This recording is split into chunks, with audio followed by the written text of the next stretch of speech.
Turo is the world's largest car sharing marketplace, and it's the perfect app for travel. I was recently traveling overseas for 7 weeks in multiple cities. Turo made it so easy to find the type of car that I needed in each city, including various things like a car seat, snow tires, and a lot of space. I live in SF, Austin, and Sydney, and I use their cars wherever I am and when I'm traveling. I don't have a car in SF and Austin, and we just use Turo. The booking process is so convenient, and the hosts are awesome. Go to Turo.com and download the app today. Sendar is the OG startup accounting firm in Australia, catering for all stages of your business's life. If you're busy running your startup, you don't have time to do your own books and forecast. Instead, fully outsource your finance function, giving you time and resources back to focus on what you do best, which is growing your business. For a free 1-hour consultation about your business's growth plans and finance needs, head to sendar.com. That's SCENDAR.com.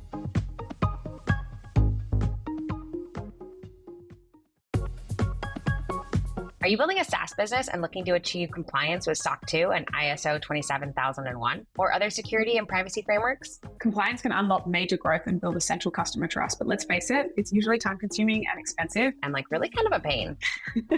That's where Vanta comes in.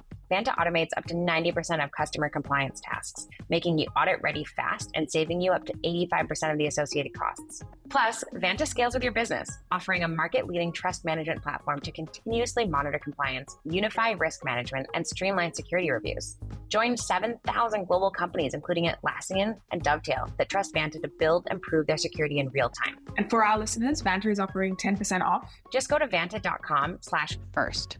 That's VANTA.com/first. Okay, 3, 2, 1. Hey, I'm Cheryl. I'm Maxine. This is First Check, part of Day One, the network dedicated to founders, operators, and investors. If you want to be a better early stage investor, this is the show for you. So TLDR, if you don't want to suck at investing, listen up.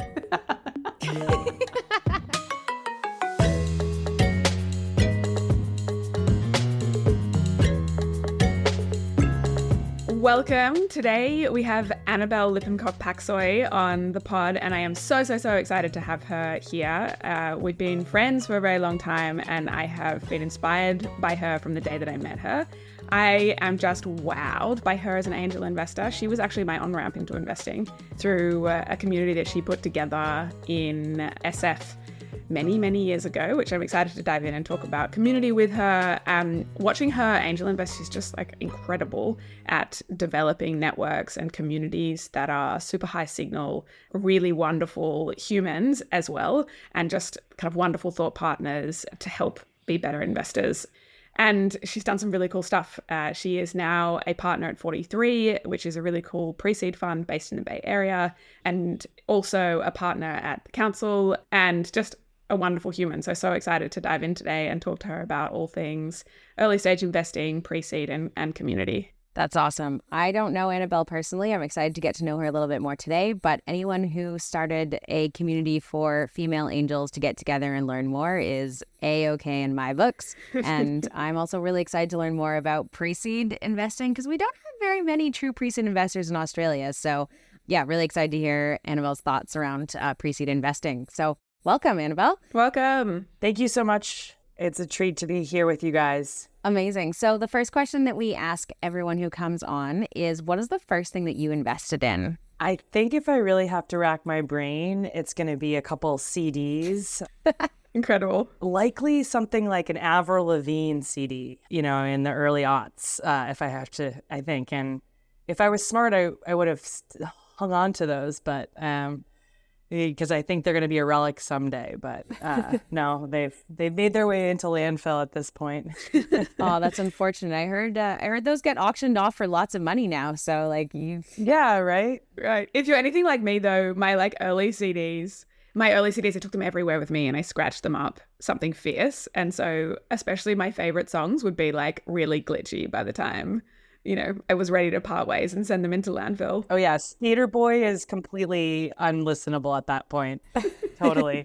I was just going to say, I wonder if a Discman would ever have the cachet that a record player does. But I just don't think the technology holds up the same way that vinyl does. So unfortunately, I think, CDs are in a bygone era at this point. Yeah, sadly. Unfortunately, not a great investment.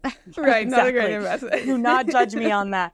And let's talk about Anabel's investing now. Yeah, I'm really good at the early stage.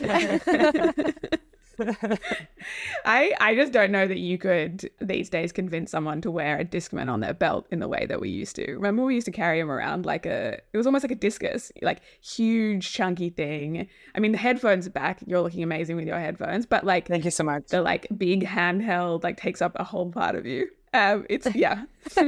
Oh yeah. And I don't think we could do it. I mean, the whole iPod mini or whatever, the iPod, like that whole thing, just like when you think back on one of the fun things I think about our generation, like the true millennial, not the like cuspy, Gen Z generation, but like we literally were their like first smartphones, like in our coming of age years. And I think that journey is like pretty cool. Yeah. I'm happy that we're in our like golden years professionally now, kind of entering into your like mid 30s to early 50s is like when you can like actually, you're like you can kind of reference it and it's like still a little bit nostalgic, but at the same time it's like, nope, you're still kind of current at the same time. So I'm having a little fun aging, I have to say, like.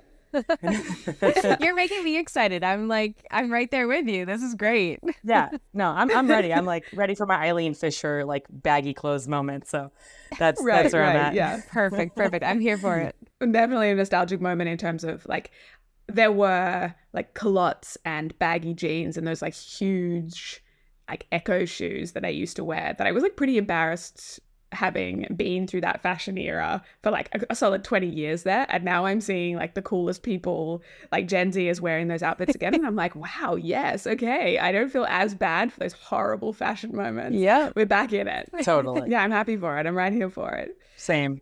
So one of the things, as I mentioned in the little kind of intro, is my observation of you kind of over this kind of part of your journey has just been, you've just been incredible at building community. Maybe for our audience, Anabel was the first people hire at Open Door and went on that journey with the team, and then stepped out and joined a female-first co-working space called The Assembly, which sadly doesn't exist anymore, RIP Assembly, and built the community there and just did like an incredible job of building really high signal, really wonderful human group together in this physical space. And then built the Council, which is a female-first investing group in the Bay Area and now all over the US, right?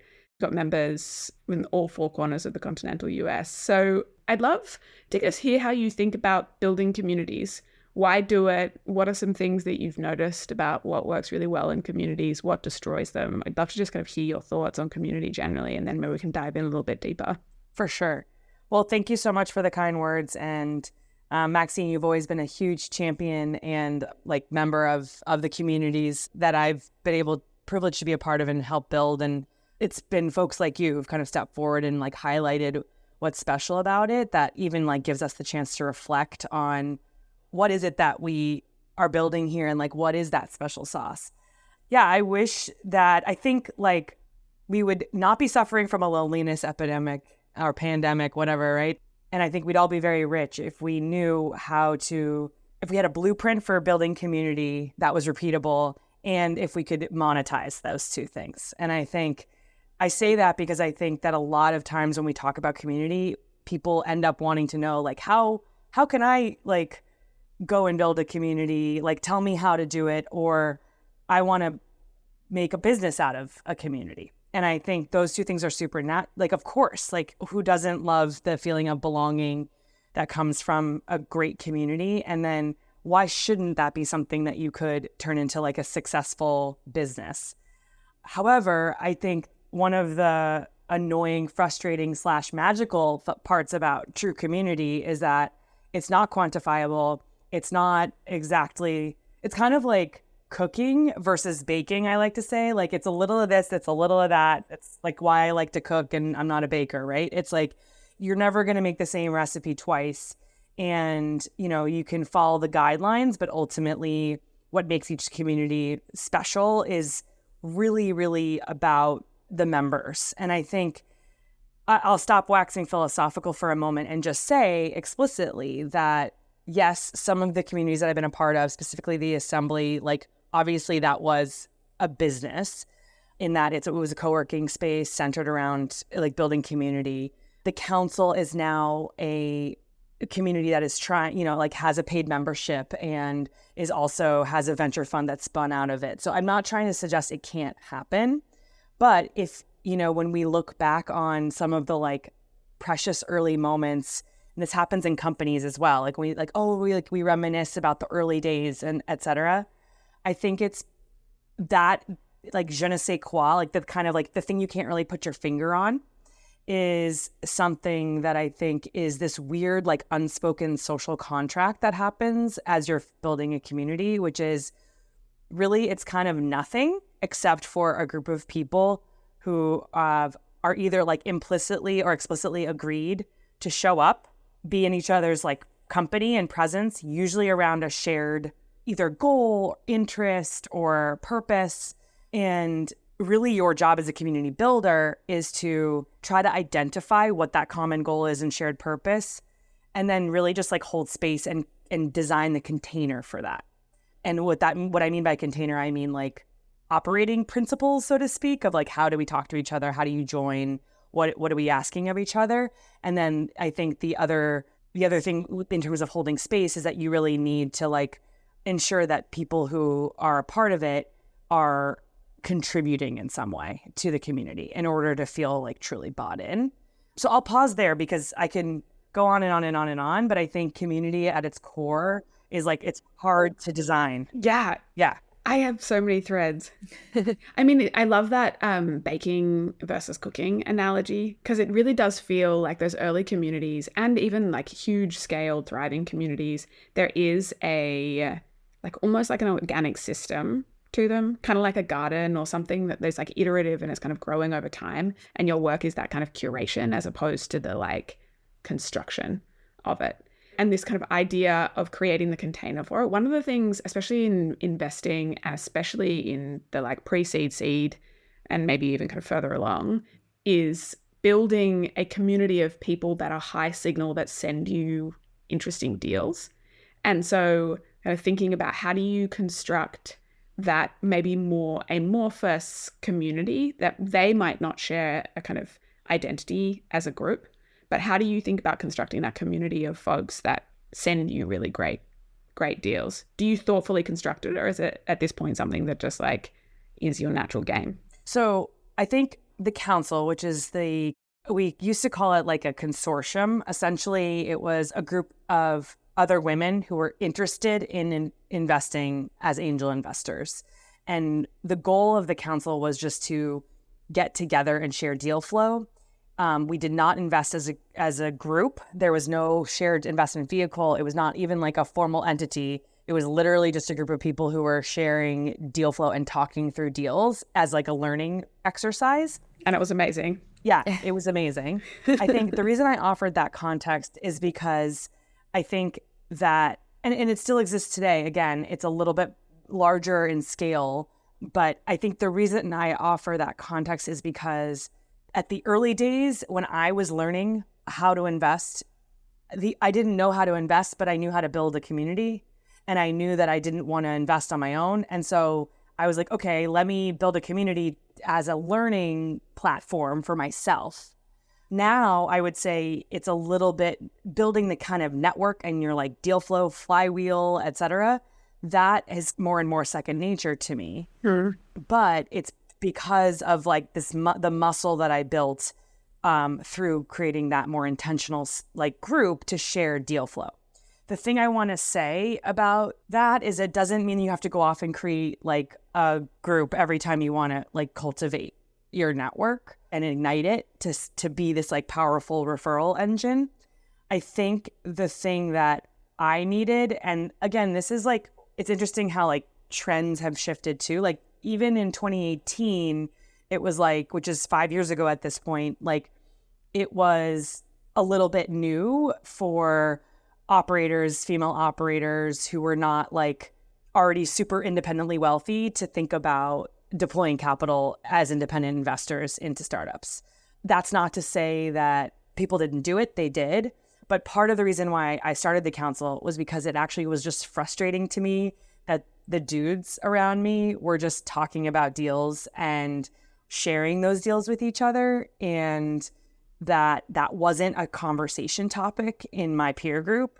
I am here for girl talk. And like, again, I was like part of the assembly, which was like a women's well-being space. We were talking like woo-woo astrology, you know, birth control, should I be a parent, you know, am I gonna rent the runway, which I'm a big believer in. But the point is like we were having all those conversations, but it's, for me, it was like a yes and. I wanted to also talk about this other stuff that felt like I felt out of place asking my male counterparts. And so that is why the council, I just wanted to like surround myself with those people. So I think if you find yourself in a place where you just have a little bit more confidence to talk about it with people, that's the number one thing I would say around just I'm a big believer in energy and just like putting the energy out there. Like, I'm open to this. I want to talk about this. Send me your stuff. Like, just literally saying that in conversation and naming it is a big step towards cultivating that like micro community around you. 100%. That's so interesting. I feel so many similarities between my experience just like a few years later, that when I started angel investing, there was very few female angel investors in Australia in general, and the very few communities that existed were somewhat gated. And I really struggled to find other people that were willing to like let me in and, you know, include me in the conversation when it came to angel investing. And so I started an angel group as well called 361 Angel Club. Cool. And that turned into a more formal community. But at the start, I really struggled. And so I hear so many similarities there. And I love that I hate that you experience the same thing, but it really resonates with me. And maybe you get this, like one of the things that I get now that I'm, you know, somewhat experienced a few years down the road is that I often have new angels coming to me asking like, hey, how do I get involved in this angel thing? Like, where do I go? What do I do? And I'd love to, like, what's your answer to that question when people come to you and ask you that question? Where do you direct them? What do you share with them? What are some of the first things that you make sure they know? Yeah, great question. I think Maxine knows this. I'm a bit of a cynic, even though, so I like to, what I like to say is like, I like to bite the hand that feeds me, in that I often like shit on startup land, even though that's like my livelihood. But the point is that I think, not dissimilar to the process, I've never converted to Judaism, but I know you're supposed to be dissuaded a few times before you convert. I do like to remind people when they come to me asking like, how should I angel invest, that it's inherently a very, very high risk asset class and should not be participated in unless you are aware of that and essentially willing to lose the money. The reason I bring that up is that I think that now, as it becomes an increasingly like trendier, I think people might think that it's somehow like a must, or like it is a way to like flex and like professionally. And that all may be true, but it's not the only way to do this. And so I think when people, I like helping people feel more comfortable angel investing, but I never want somebody like to participate in the council or make an investment that does make them feel uncomfortable, like at their core. I'm okay if it's like a little scary, but it's like if they really are doing it for the wrong reasons, air quote, because they feel like they must, that's something that I think is important to vet right off the bat. So that's definitely one of the first things I say. I know, Maxine, you and I have talked a little bit about this idea of like angel investing can be treated almost like tuition, like a learning budget, right? Yeah, absolutely. Insofar as like the budget that you allocate towards investing, you can be prepared to lose it. And that's okay if you are doing a lot of learning along the way. So I'm curious, do you still talk about that, or do you guys think of it that way at all? Oh, absolutely. Maxine gave them a name. Yeah. We call them learning checks. Nice. Learning checks. Yeah, because I had this conversation 2 times yesterday, and I've had it like maybe 50 plus times over the last month. Yeah. Because so many people are, as you said, it's getting trendy. More people are looking at angel investing as a way of building wealth, but also learning, getting access, etc. There's a whole bunch of potential reasons that people are investing. And I think normalizing that, for that first probably year, maybe 2, Like you've got so much learning to do to be able to actually like confidently start to write those checks. And so being able to write the smallest possible check, so maximal learning for minimal downside, I think is really crucial. I'm not sure if you're aware, Annabel, but Cheryl started the Angel List for Australia, and it's only a couple of years old. So to give you an idea of kind of ecosystem maturity in Australia, we are really new to this version, like to having syndicates, this like fractionalized access to angel investing. So it is almost universal in Australia that most of the people I meet, they think to be an angel investor, you need to deploy $500K per check, as opposed to the like $1,000, $2,000 per check you can actually start angel investing in. And so it is much more possible today, like to get a lot of learnings and do that kind of 10 to 15 checks per year for a much lower entry price, right? So yeah, it's a very exciting time for the Australian ecosystem, but I think that's right. Like normalizing this idea that this is a long-term game, you want to learn. And so thinking about what's the best way you can learn from those early learning checks. Totally. Yeah. Oh, I was going to say, like, to give you an example, like Maxine's learning check was $2,500 and mine was $20K because you simply couldn't invest less than that when I started angel investing. Totally. That's a really interesting point. Yeah, I started out with a 10K check size. Yeah. Yeah. I think, as a reflection, because at the time I started learning in the US and you started learning in Australia. And at the time in Australia, like 20K would have been the like absolute bare minimum. Whereas I think that in, the US, you could get into, because of products like AngelList, you could get in to deals at a much earlier stage. But I do think that fact alone is one that not everyone knows in the US and almost no one knows in Australia. So one that's like definitely worth evangelizing a little more, so folks understand that they don't have to be writing those huge checks to start off with, and that they can be maximizing their learning. Totally. I think one other thing that we found at the council is that we had a lot of people who, one of the reasons they wanted to get involved in angel investing was actually to contribute to the founder's journey. And that was actually like something that I think was pretty universal as like a why for folks, which is that they didn't just want to write the check, though there were some of those folks, and we need those people too, right? Like not every founder wants all of their investors to be like weighing in at all times.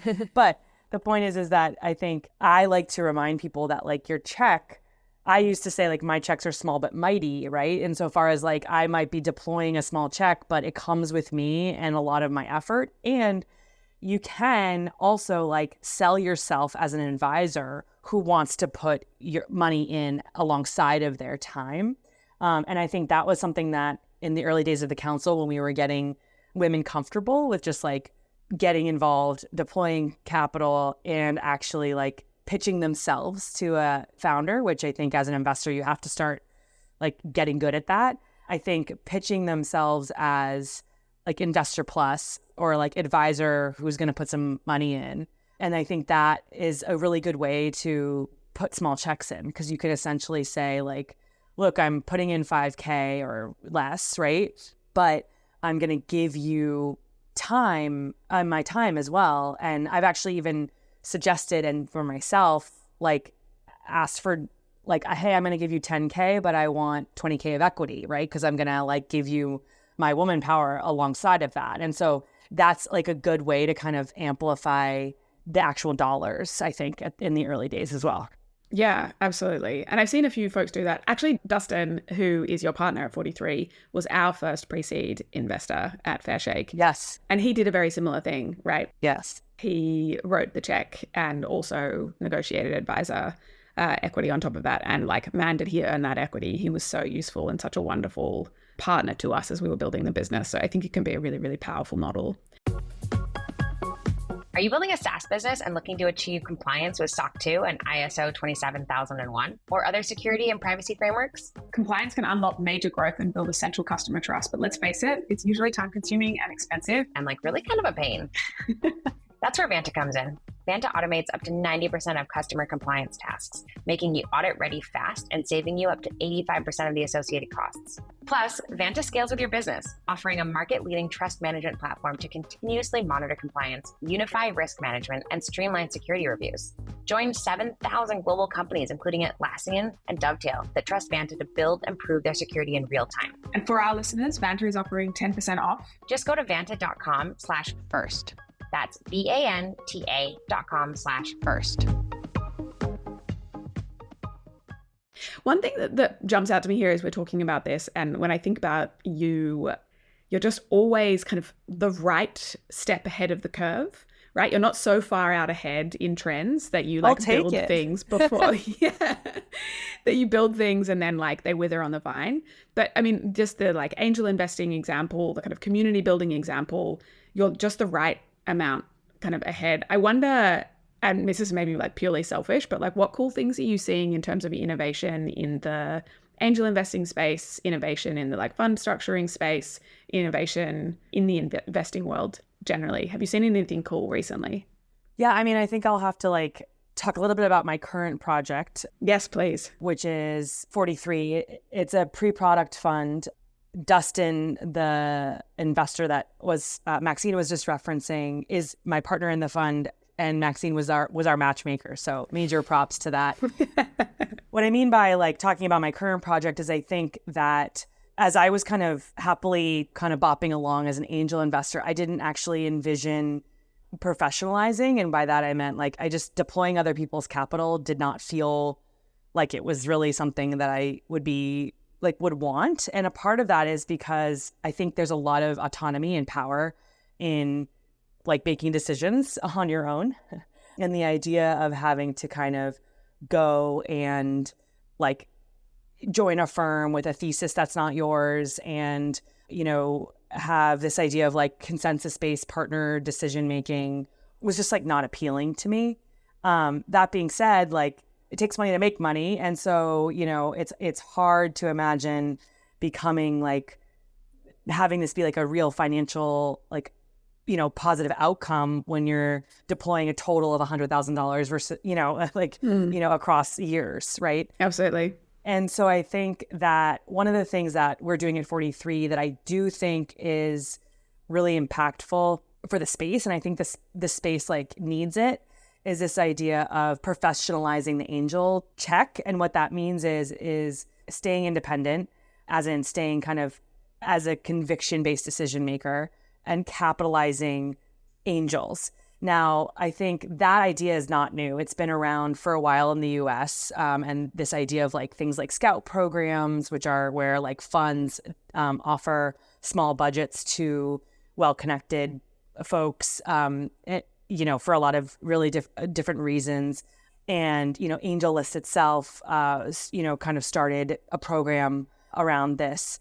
But I think the thing that we're working on now is this idea of actually wanting to think about becoming a relatively like full-time angel investor. So not somebody who is doing something on the side, but actually honing it as a craft, as a professional skill set. And when I say that, I mean someone who's like really in the weeds at the individual level in the company building work as an investor. And that is, I think, what like the term angel originally kind of means, is this idea of somebody who's like taking a bet on you, who's out in like the wilderness of social proof. Like no one else is like, you know, there's not a ton of signal here. They are writing a check for you early, and they are along the ride with you. And they're, you know, they're not your board member. They're the call before the board member call. Right. And so we are currently raising a fund against this thesis, this idea that we should be able to capitalize full-time professional angel investors. And that idea of really like giving that craft itself the time, space, and money to like become like a financially viable solution is kind of this idea. Yes. I am so there for this idea of like being out there in the wilderness of social proof. I'm just like, I hope you don't mind, I'm just going to steal that terminology. It is just incredible because I do think that is what pre-seed is supposed to be, right? Like like the very, very early stuff, what I think of as like American style pre-seed is kind of out there in the wilderness prior to social proof. And I meet a lot of companies in Australia where they are like very much in the social proof now.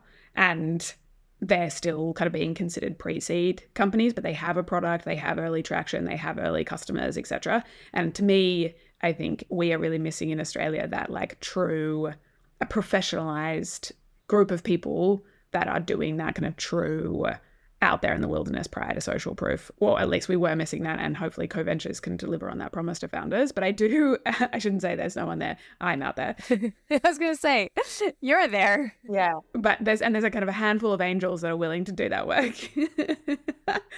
And there's a handful of people that do it. And I think part of it has been that like we are traditionally more risk averse, but part of it is also just like most founders here, I think, are less willing to put up their hand and say, hey, I'm working on this until it gets to like that social proof. So I'd be curious to see like, or I guess ask how do you go about finding them? Are you searching in the wilderness for these companies, or are they just more open about it in the US? I don't know the comparison. Maxine, you probably have to speak to that. I think that I would say yes, there is a lot, even like there's been like this natural downturn in the market, right? I know we've all experienced that globally. So in the very like recent past, but I would say especially I keep referring to startup land. I mean really like the kind of Bay Area and the coastal communities of like kind of tech dominated workforce and like kind of millennial Gen Z folks mostly. The idea of being a founder and like working and hacking on your startup is definitely, I would say, like making its way to the mainstream to the point where people are doing that, talking about that a lot. I do think that a lot of people never kind of get off the ground with those ideas. And that is not because there isn't a lot of money available to those people right now for what we're talking about, right? Where like, yes, pre-seed may be earlier in the US than it is in Australia, but even so, like, you know, funds and professional investing has been shifting like later and later, which is why we're talking about the white space of the early days right now. One of the things that I think is important to me, I don't have like a mandate personally to like seek a certain profile founder like demographically, but I find that you find a lot more different types of founders when you're willing to write an early check, because otherwise you are only really able to invest in founders who can afford, for lack of a better term, to float themselves while they build their company, or are building their companies while working full time, which is just not like the velocity that you typically want to see. And so I think that is part of why I like this stage, is that the goal of my check is to allow the founder to go full time on their idea and amass their founding team and like set up their first kind of learning experiment. And that's pretty much it. And so you really are kind of living on a prayer at that point. Like we're talking very, very, very early, that the checks that I'm writing.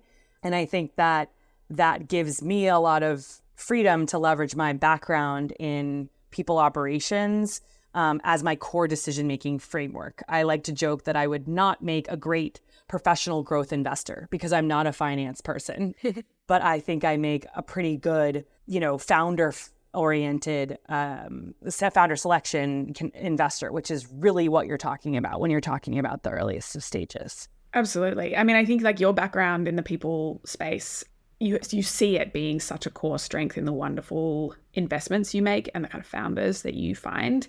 And I think there's probably a thread there from your like community days as well, like your ability to like find amazing folks, vet them really well, and then like invest at that super early stage. So could you say more about what you look for? Like what are the kind of founders that you are, when you meet them, you're just like, heck yes, I'm so excited to kind of back you to make this first step out of your full-time job or kind of full-time into this idea? Yeah. I learned actually like the concept of a decision diary is not new. This idea where you kind of like proverbially journal as you make your decision. But I do have to give props to Maxine as one of the most thorough like decision diaries and great frameworks that I like. And you also were kind of like a Notion evangelist. So it was like in Notion, which like felt fancy at the time because there was like toggles and stuff. Anyways, the point is that of course there is. Yes, exactly. So I would say that I've like honed the formality of this over time as I've professionalized. So I want to say like, I think before we dive into this decision-making thing, I just want to name, like, this is another area that we see early investors get like nervous about, which is, how do I build conviction, and actually how do I know? And I'll talk a little bit about how there's like a gut feeling and whatever.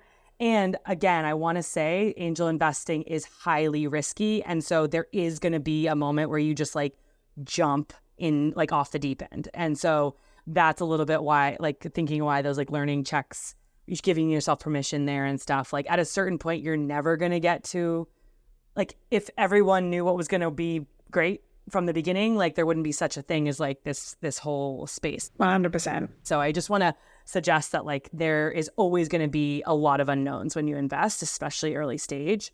But I think for me, the things that I know that I look for in people, yeah, as you said, like, when surrounding myself with people, and the things that I look for in founders when I think about supporting them is some kind of like deep why that they're doing what they're doing.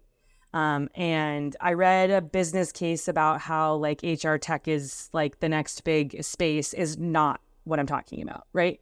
But like, oh yeah, I grew up around my family business, which was, you know, this, and, or I, you know, from since the first job I had, I noticed that there was like these customers that we were servicing, and they were missing this big thing in their life that could really make it better. Or I've been validating this hypothesis from within my operational roles for a long time. Or, you know, my child is experiencing this thing and I need to, like, whatever, right? So I need like a deeply personal and like deeply like authentic, for like, I know that's like authenticity, but like I need a deep why that really is like defendable to the person.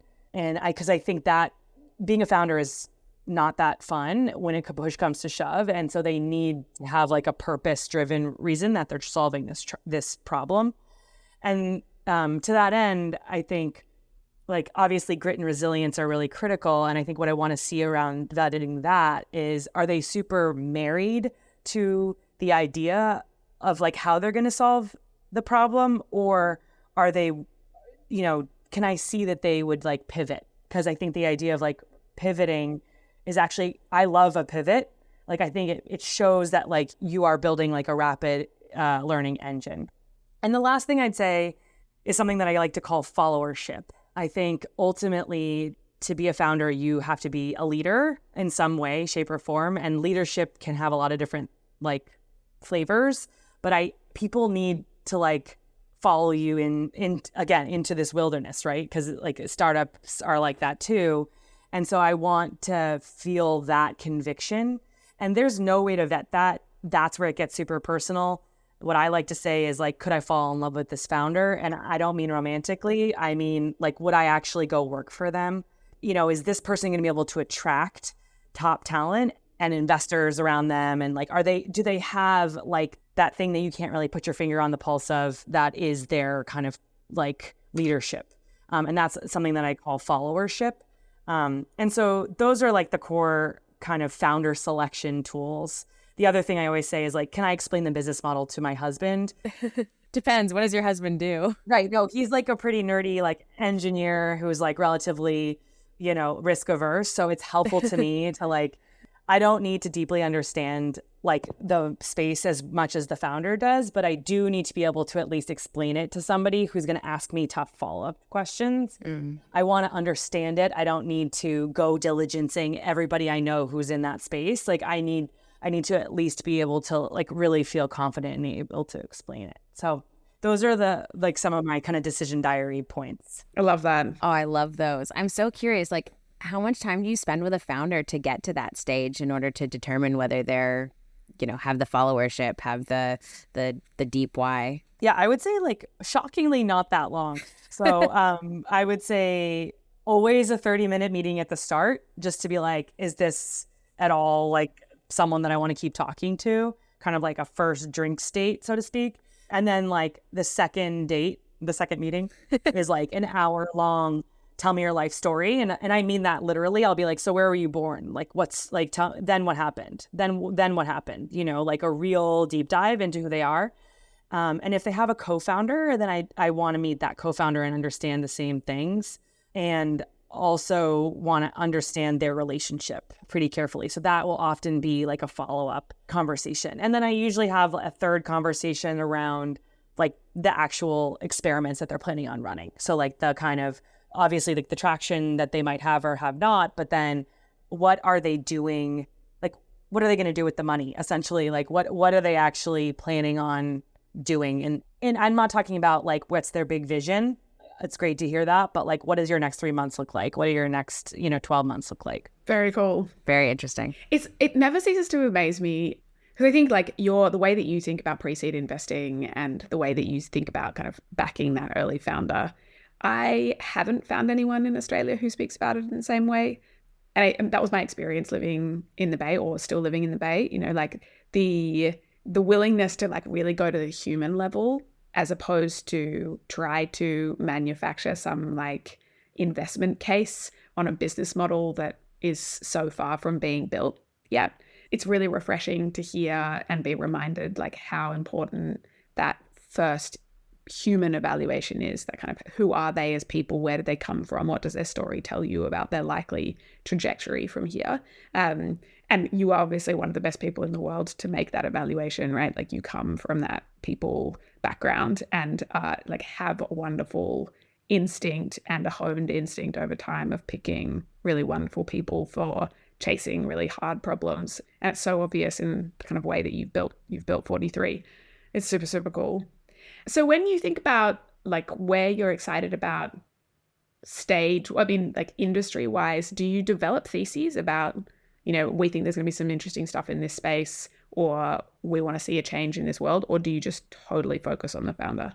I have started to see some patterns in my own investing, but it's almost like, I was about to say chicken or egg, but that doesn't apply because that means we don't know which came first. But I would say that I'm starting to kind of retroactively pattern match a little bit. And so I think what I mean by that is like I'm drawn towards people who are really like been in the guts of like bit of companies and problems that are very, very unsexy, and understand that they want to like bring SaaS innovation to it, essentially, right? So we're talking, real estate, freight shipping, supply chain acquisition of building materials, and that's definitely one part of it. The other thing that I find myself drawn towards is people who are trying to solve problems for niche communities. So I think that's another like thing that probably like fires like a little bit of my background, but a couple projects that I'm excited about right now are people trying to solve problems for podcasters, or trying to solve problems for micro influencers, meaning folks that are have like a followership naturally, and people want to transact within that group, and so like helping them kind of facilitate transactions within their like micro community. Folks who are a part of like the freelancing community, and they want to like solve problems for the freelancing community, things like that. So I would say that those are all like broadly different spaces. Those are going to be different approaches and different business models. But I find myself thinking about why they're attracted to the problem, and that whether or not the problem itself is something that I think is how they've made a decision that this is a problem is kind of what I'm saying. So I guess that what that means is like I'm not opposed to investing in Web3, like crypto and stuff. I'm not opposed to investing in AI, but I'm not gonna go at my sourcing with that constraint and filter. It's gonna be potentially businesses leveraging those technologies to solve a different problem. So cool, so cool. I mean, I just feel like I could chat to you all day. Always, yeah. And every time we chat, I just feel like I leave just totally inspired. That's so generous. I will say I have been so constantly inspired by your bravery and your ability to kind of see trends early and front run.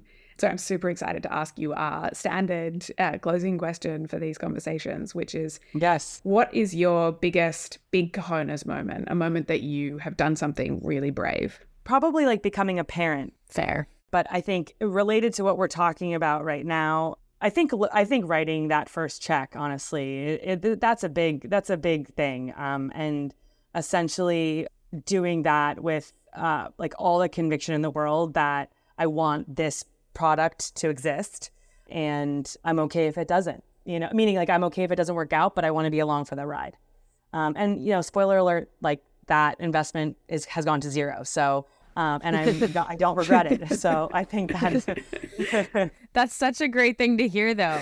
I feel like as a first check writer as well, like you, also, this is the First Check podcast. I don't know if Maxine mentioned, but like, yes, you know, to have someone come on here and say that they absolutely do not regret in any way, shape, or form their very first check that they wrote is really great. Yeah, that's the best. Yeah, no, yeah. And again, I lost all the money, just to reiterate. just to be super clear, you lost the money. Got it. Yeah, exactly. Duly noted.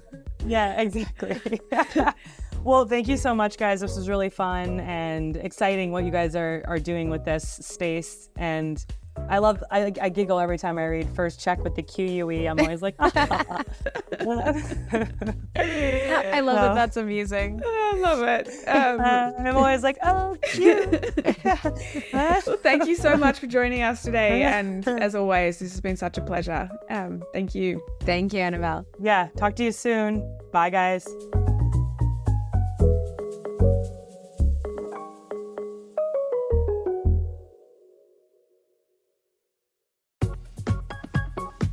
Sendar is the OG startup accounting firm in Australia, catering for all stages of your business's life. If you're busy running your startup, you don't have time to do your own books and forecast. Instead, fully outsource your finance function, giving you time and resources back to focus on what you do best, which is growing your business. For a free 1-hour consultation about your business's growth plans and finance needs, head to sendar.com. That's SCENDAR.com.